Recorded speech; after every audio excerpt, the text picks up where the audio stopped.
Hello, hello. This is Dawn McCoy with Flourish Leadership Group, where I ignite your leadership to the next level. Look, I just wanted to cut right to the chase.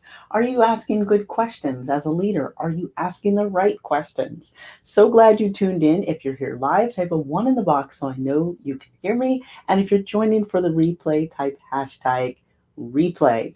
Look, I just want to get right into it because I'm so fascinated by all the things in the news with the way people are asking questions or not, or the way that they're demanding things and then tiptoeing around. And so I just wanted to go back to some of what I know or some fundamentals on how leaders get right to the point with asking really good questions. And it's not just about a leader saying, better answer my questions or here's a list of demands, but more importantly, the creativity with which leaders ask and thoughtfully take the time to ask the question. So I just wanted to give a little context. As you know, I've served in various leadership roles, and one of the most prominent roles was an esteemed public policy, public leadership position in the community with a school board, and the opportunity to share and be an advocate and a listener, to be able to take not only what I heard and read and understood and needed to learn, but to bring all these ideas together to ask more questions. And I was that one, yes, asking lots of questions. And important that we think about how we are asking key questions, framing them.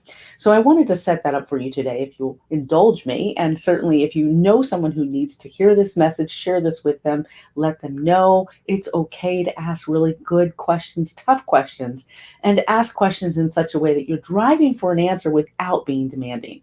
So the first thing I want to do is just give a full disclosure. I'm reading from my Leadership Building Blocks book. This is dated now probably 15 odd years that I wrote this, and wanted to just set up some of what I recommended at the time and some ideas on what was festering was people were asking questions, but they were demanding.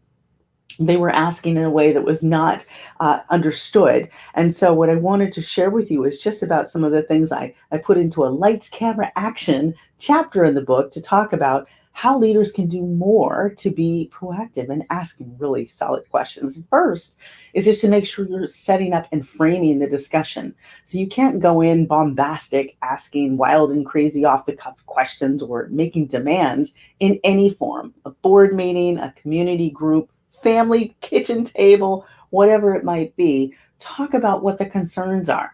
Talk about your understanding about all the issues on the table. Really frame the entire context. Sometimes there are pieces that are left out, or maybe people don't have all of the story. So you really have to think through not just getting right to what your questions are, but the bigger picture. And so that's where the research and the background and really doing a lot of the inherent work that a leader must do, that is the grunt work, yes. It is about being able to dig deep and look into not the political or maybe the really savvy or cutting edge answer, but really what is the policy or the fundamental principle underlying any issue on the table.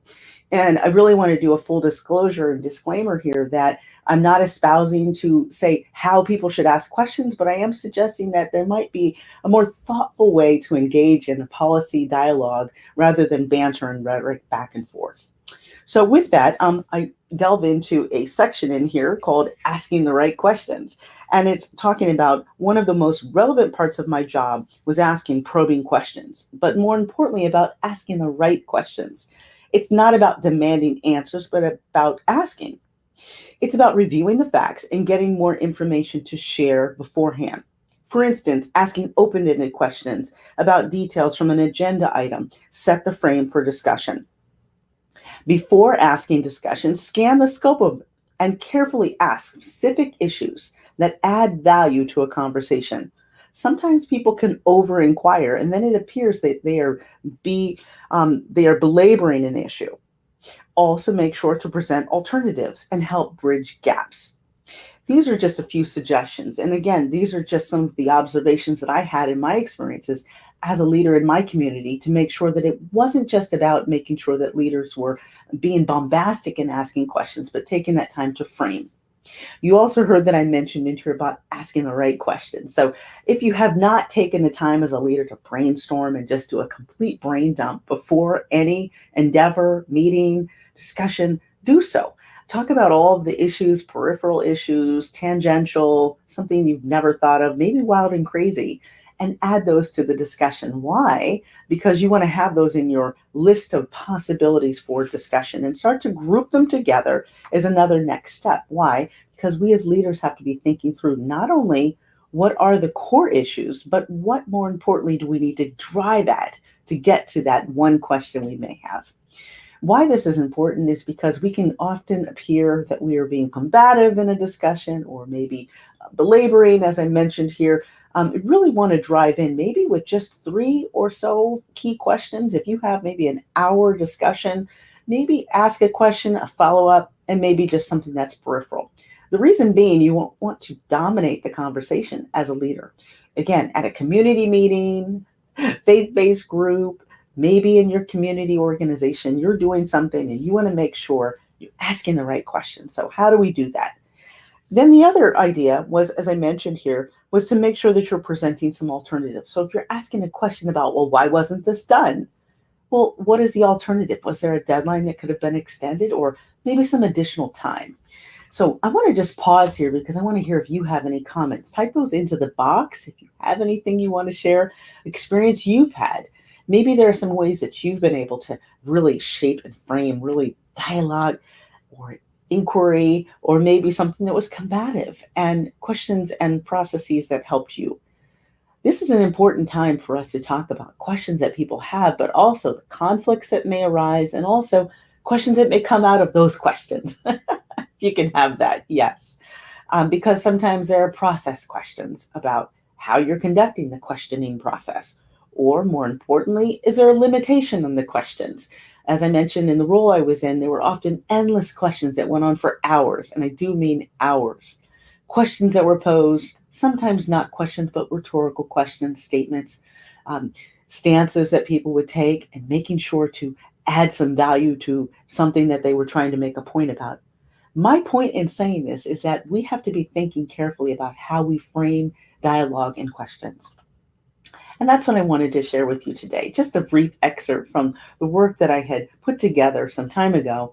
And you can actually find this in the ticker tape down below here, the leadership building blocks principles that I put together, 7 fundamentals. This is actually one of those key fundamentals about leaders maintaining fortitude and maintaining the courage to ask really tough questions and being able to be very visionary at the same time, to think carefully about how to ask a good question without being belligerent, without being bombastic, and also making sure that those inquiries are appropriate and timely. So that's all I wanted to share with you today. Just a little excerpt from Leadership Building Blocks and an opportunity for you to think about how you're asking questions in your workplace, in your community group, in your faith based organization, or even at the kitchen table. There are lots of ways we as leaders can be leaders, and by setting an example for how we ask questions, how we engage, and how we interact is so important and vital today. Love to hear your feedback. Again, drop in the comment box below what's worked for you, maybe some challenges that you've had. Love to have you tune in with me every Sunday evening at 8 p.m. Eastern here, Facebook, and also follow me across social at Dawn McCoy Books. Well, look, until we meet again, I hope that you have a wonderful week. Be enlightened, be enriched, be empowered. Take care now.